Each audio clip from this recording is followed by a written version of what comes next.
wabarakatuh. Perkenalkan, nama saya Wisnu Barok, absen 14. Perkenalkan, nama saya Muhammad Guntur Okta Ramadan, absen 19. Dan perkenalkan, nama saya Arya Ramadhani, absen 5. Di sini kita akan mengkaji mengenai kehidupan masa praaksara. Definisi masa praaksara secara etimologi berasal dari kata pra, yaitu sebelum, aksara adalah tulisan. Jadi masa praaksara adalah masa sebelum mengenal tulisan. Dalam bahasa Inggris, masa praaksara juga dikatakan dengan prehistory. Pre yang artinya sebelum, history yang artinya sejarah. Jadi prehistory bisa dikatakan dengan masa sebelum mengenal sejarah. Selain itu, masa praaksara juga disebut dengan masa nirelka, yang berawal dari nir yang artinya tidak, leka yang artinya tulisan. Jadi masa nirelka adalah masa sebelum mengenal tulisan. Dalam perkembangannya, sejarawan memilih menggunakan istilah praaksara daripada prasejarah. Karena sebelum mengenal tulisan, manusia sudah memiliki sejarah dan sudah menghasilkan kebudayaan dalam tingkat sederhana, mempopulerkan istilah praaksara untuk menggantikan istilah prasejarah. Masa praaksara dimulai seiring keberadaan manusia di bumi. Meskipun demikian, awal keberadaan manusia di muka bumi masih belum dapat dipastikan oleh para ahli sejarah. Lantas kapan masa praaksara berakhir? Akhir masa praaksara ditandai dengan penemuan tulisan atau budaya tulis. Kondisi tersebut menyebabkan akhir masa praaksara di tiap-tiap tempat tentu berbeda. Sebagai contoh, bangsa-bangsa di wilayah Mesopotamia mengakhiri masa praaksara dan mulai mengenal tulisan pada 3000 tahun sebelum Masehi. Adapun masyarakat di Kepulauan Indonesia memasuki masa aksara pada abad 4-5 Masehi. Bukti berakhirnya masa praaksara di Indonesia ditandai dengan penemuan yupa peninggalan kerajaan Kutai di Muara Kaman, Kalimantan Timur. Pembagian zaman praaksara berdasarkan sudut pandang arkeologi dapat dibagi menjadi zaman batu dan zaman logam. Tahukah kamu bagaimana kebudayaan zaman praaksara zaman batu?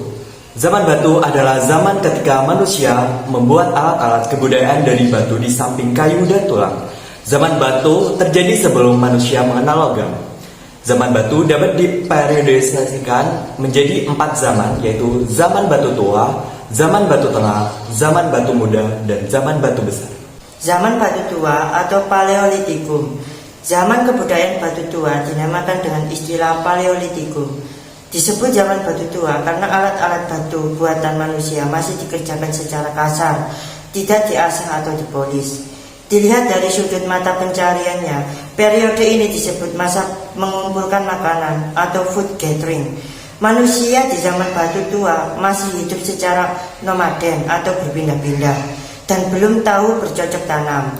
Ada 2 kebudayaan yang menjadi patokan zaman batu tua, yaitu kebudayaan Pacitan atau Pithecanthropus, kebudayaan Ngandong, Blora atau Homo wajakensis, dan Homo soleansis. Alat-alat yang dihasilkan antara lain kapak genggam atau kapak perimbas atau golongan koper atau pemotong, alat-alat dari tulang binatang atau tanduk rusa, dan flakes dari batu chalcedon atau untuk mengupas makanan. Zaman batu tengah atau disebut Mesolitikum. Ciri-ciri zaman batu tengah atau Mesolitikum adalah nomaden dan mengumpulkan makanan, food gathering. Alat-alat yang dihasilkan nyaris sama dengan zaman Paleolitikum, yaitu alat-alat batu kasar.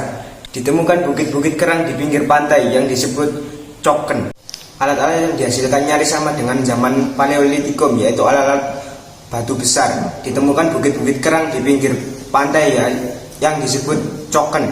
Alat-alat berupa kapak genggam, pebble, kapak pendek, hedgecourt, pipisan batu-batu penggiling, dan kapak-kapak dari batu kali yang dibelah. Alat-alat tersebut banyak ditemukan di Sumatera, Jawa, Kalimantan, Sulawesi, dan Flores. Alat-alat kebudayaan Mesolitikum yang ditemukan di Gua Lawa Sampung, Jawa Timur yang disebut Apris Sosroch, antara lain flex, alat serpi, ujung mata panah, pipisan, kapak persegi, dan alat-alat dari tulang.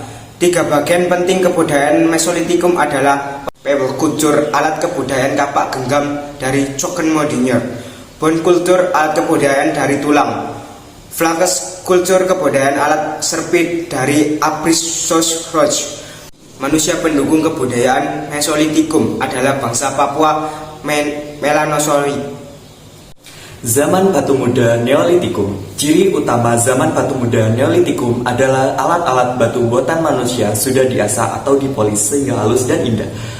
Alat-alat yang dihasilkan antara lain kapak persegi misalnya beliung, pacul, dan torah yang banyak terdapat di Sumatera, Jawa, Bali, Nusa Tenggara, Maluku, Sulawesi, dan Kalimantan.